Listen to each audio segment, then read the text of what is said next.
tayo sa Motostar. So, ayan. Nakita tayo yung Motostar. So, guys, dito tayo. Iba-vlog lang natin tong bago nila na EDB 175. So, ayan guys. Let's go. So, ayan na nga mga ka-OD, yung 175 ng EDB Motostar. So, yan ay AC Ride 175. So, ayan mga ka-OD. So, gawa siya ng Motostar 175cc. And of course, yung kanyang headlights, guys, is puro ano na yung mga ka-OD, fully LED. And yung kanyang sukat sa gulong sa harap, total dito na tayo, is 110/80 by 14. Malaki yung gulong niya sa harap, ay mas malaki yung mags. So, ang mags niya is 14. So, ang likod nito mga ka-OD ay 13. Tama? Ayun, 13. 130/70 by 13. Alright, yan yung likod niya mga ka-OD. And naka-ano na siya, tawag sa sports wheel, di ba? Nakapang sports na yung gulong niya, sports tire, di ba?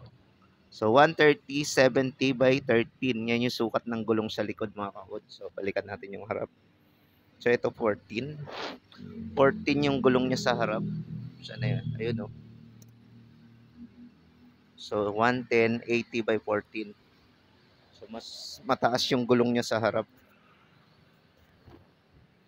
So guys, 175cc. And ito yung kanyang itsura sa harap. And itong kakaiba dyan mga ka-OD, isa sa mga napansin ko sa kanya, syempre guys, yung kanyang fuel tank capacity na napakalaki rin. So ayan mga ka-OD, di na tayo mabibitin sa gas nito. Nasa 12L yung kasya dyan sa kanyang tank, fuel tank. And of course, tingnan nyo yung takip niya guys, naka-carbon. No? Pati dito naka-carbon yun. Diba? So, naka na siya, naka-naked handlebar. So ayan. So, ayan mga ka-OD, yung kanyang panel gauge. Grabe, napakalaki guys. Tingnan nyo naman gaano kalaki siya. Halos parang tablet siya na So, 7 inches na tablet. Ganun siya kalaki. So, mga ka-OD, yung kanyang visor, hindi siya, hindi siya adjustable. Katulad nung na-vlog ko sa Rusi brand is na-adjust ko. So, ito naka-fix na siya, Naka-fix siya, yan, napakalaki. So guys, pag tinignan nyo siya sa malayo, para siyang big bike. Para siyang nung ADB 150, 350, ganun yung itsura niya pag sa malayo mga ka-OD. Malaki talaga siya. Kaya pala yung gulong niya na malaki yung sukat sa harap. Tingnan nyo naman yung ground clear, yung headlight niya dun sa kanyang gulong. Gaano kalaki yung distansya. 'Di ba? Malabong kakaltok yan mga ka-OD pag naluwak tayo. So, pang talaga siya off-road yung disenyo nito. And sa mga magtatanong dito, syempre, siya po ay FI. And of course, mga ka-OD. So, ito mga ka-OD ay hindi siya liquid cooled, air cooled pa rin po yung gamit dito sa motor na to. So, ayan, wala siyang radiator guys. Wala po itong coolant mga ka-OD. So, alright. And ito yung nasa likod niyan, disenyo naman is naka-dual shock na siya, nakabaso, yan. And of course, yung tambucho niya, may ikutan natin. Napakaangas din ng tambucho. Mga ka-OD, ang napansin ko rito is yung kanyang makina. Tingnan nyo naman gaano kalaki yan, no? Grabe guys, napakalaki ng kanyang makina. Tingnan nyo naman yung crankcase, gaano kalaki. Tingnan nyo, lagay ko yung kamay ko, Oh, grabe. Halos 3 dangkal ko halos, Ganyan kalaki yung kanyang makina, mga ka-OD. Sa legit to, 175cc. Ayan, EDB Easy Ride 175. Ito naman kanyang footrest. So pag sinakyan nyo yan dito, napaka-comfortable mga ka-OD. Ito yung kanyang pocket. So, mababaw lang.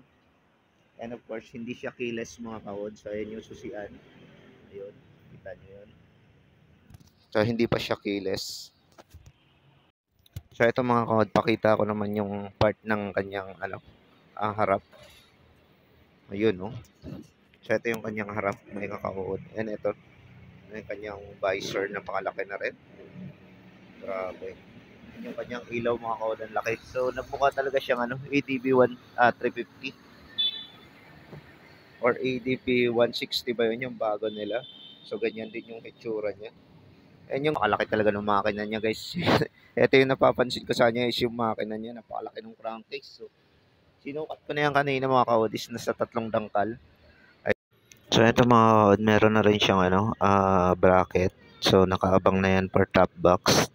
So ready na yan guys. Pwede nyo lagyan ng top box yan or patungan na lang ng plate. Ayan, may mga butas na siya. Ayan, may 4 na butas na dyan sa bawat side. Ayan, ayun. So, di ba? Goods na yan. So, top box na lang ang kulang pag binili niyan or kinuha natin tong unit na to guys.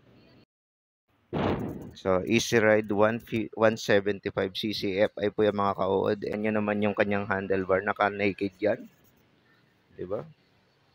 Pakaangas mga ka-OOD. Ayan. And of course, yung kanyang panel gauge mga ka-OOD. Grabe, ang laki. Ayan. Pakalaki yung mga ka-OOD. Isang tangkal halos. And nakalapat yun mga ka-OOD Ayan. Hindi siya pwedeng itaas or iangat. Ayan, nakalapat siya. So, yun yung itsura niya. Napakalaki rin. Tingnan nyo naman yung yung clearance niya doon sa ulo niya. Ayan. So, malabo pong tatama tong tapaludo niya dito sa kanyang ulo. So, ito mga ka-OOD, may nakita ko ritong kakaiba. So, may abang na siyang para sa camera. Oh. Kung gusto nyo maglagay ng camera, ayan. Tatanggalin nyo lang yan. Diba? Naka-setup na mga ka-OOD para sa camera kung gusto nyo palagyan. And para sa akin, pwede din dito maglagay ng mini driving. Oh. Dito, may espasyo pa rito guys para pwede maglagay ng mini driving light sa part na to. Kaso bubutas tayo dyan. Diba? So, ang kanya nga palang brake nito mga ka-OOD ay CBS pa rin. So, ayan, naka-disc brake na yan. Ito naman malupit dito, kahit CBS siya, naka-disc brake. Harap and likod yan mga ka-OOD. So, parang naka-EBS na rin tayo. Ayun, sa likod. Ayun, nakikita nyo. Ayun, oh. So, naka-disc brake na rin yung likod. May plate, naka-plate na rin. And of course, yung tambocho niya mga kod, pakita ko lang yung muffler. Gaano kalaki.